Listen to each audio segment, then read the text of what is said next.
So it was a month ago that the madness of E3 fell upon us, and it got me thinking. I only watched the Sony press conference and I wanted two things. The first was anything Bandicoot related, which we got, but the other thing I majorly wanted to see, even more than Crash, was something to make me say out loud, wow, that makes me want to buy a PS4. And nothing did that. There were some games I liked the look of, but nothing that would make me go out and buy a PS4. And that's my problem. I don't like the modern video game market, and I had a massive discussion in the comments section of my E3 video about the subject, and it made me want to make this video. But before I start, please keep in mind that I am just a guy on the internet having a cry. I'm entitled to my opinions as you are yours, and as we all know, our opinions are based off of our own personal experiences. So if some of this sounds ludicrous to some, my experiences have made me feel this way.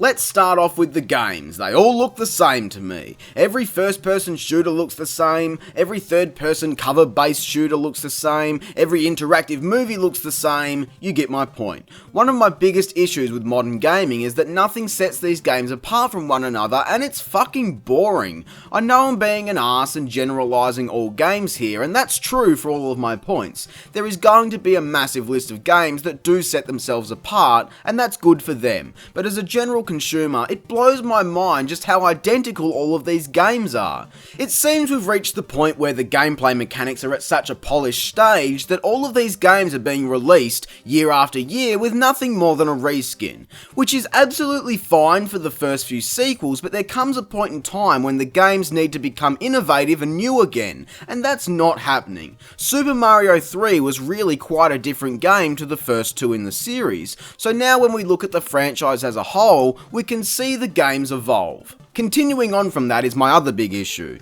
Back in what a lot of people consider to be the golden years of gaming, games were released to last a long time. That's why so many channels still talk about these games, because they've stood the test of time. Whereas in my opinion, games today aren't made that way. Instead, filled with just barely enough content to last until the next game the following year. Call of Duty is probably the biggest instigator of this. Just enough map packs and extra DLC is released throughout the year to help it last the course, and then when the new game comes out, the previous is officially dead, in terms of content at least.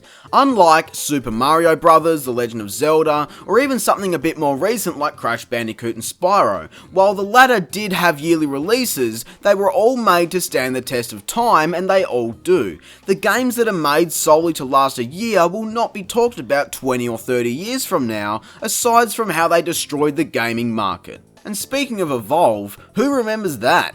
That was only released a little over a year ago. Now, I don't watch a lot of modern gaming content on YouTube, but what I do watch is up with the latest games. I remember when Evolve was set to be released, everyone was talking about it in podcasts and news stories, and then as soon as it comes out, YouTube is flooded with videos of it, but people stopped talking about it, because it was time to move on to the next thing. You hear all about these games before they come out, and then nothing after they release. Again, back in the day, when games were made to last, you would still hear people talking about Mario 64 months and years later, still trying to get all of those stars. People still fucking talk about it. Mario 64 has been done to absolute death. But look, it's taken 20 years to do it to death, while the latest first-person shooter or Assassin's Creed has already been done to death not a year into existence. And that's the problem. Part of that comes from overexposure thanks to all of the YouTubers, and the other part is that the games don't have a lot of longevity to begin with. Another one of my issues is a bit more specific, and honestly, it revolves more around the style of games that I prefer to play, but I still feel like it's worth a mention. Games with amazing stories. Interactive movies have become such a covered genre in recent years, which is fine, but I feel like it's not fine when the idea of every game needs to have an epic story seeps into other genres. The first thing of Sony's E3 press conference was God of War, but before Kratos was seen, everyone thought it was Last of Us 2.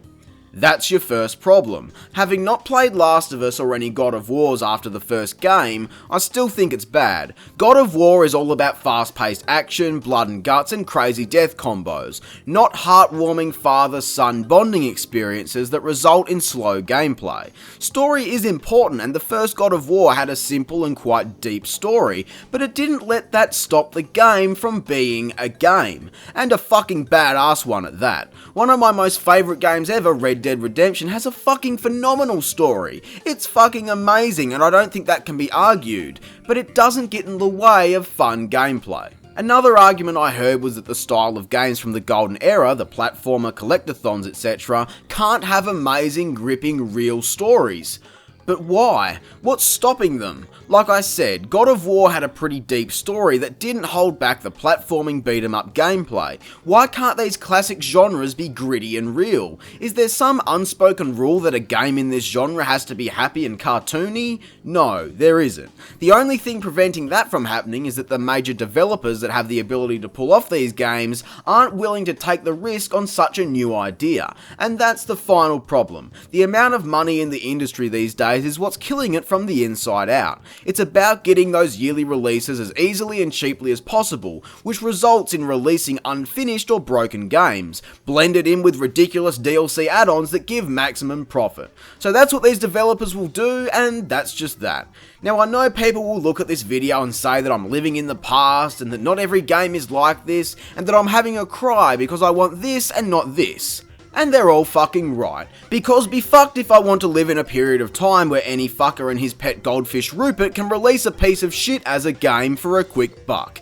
But please tell me, what are your thoughts on the modern video game market? What are your views on the topics I've just covered, and what games genuinely break the mold of what I've just spoken about? Not just done one thing a little different, what games are so totally and amazingly different that they are revolutionising the way we play games? Let me know with a comment below, followed with liking, subscribing, and sharing the video. I'm Square Eye Jack, and have a great fucking day. Thanks for watching.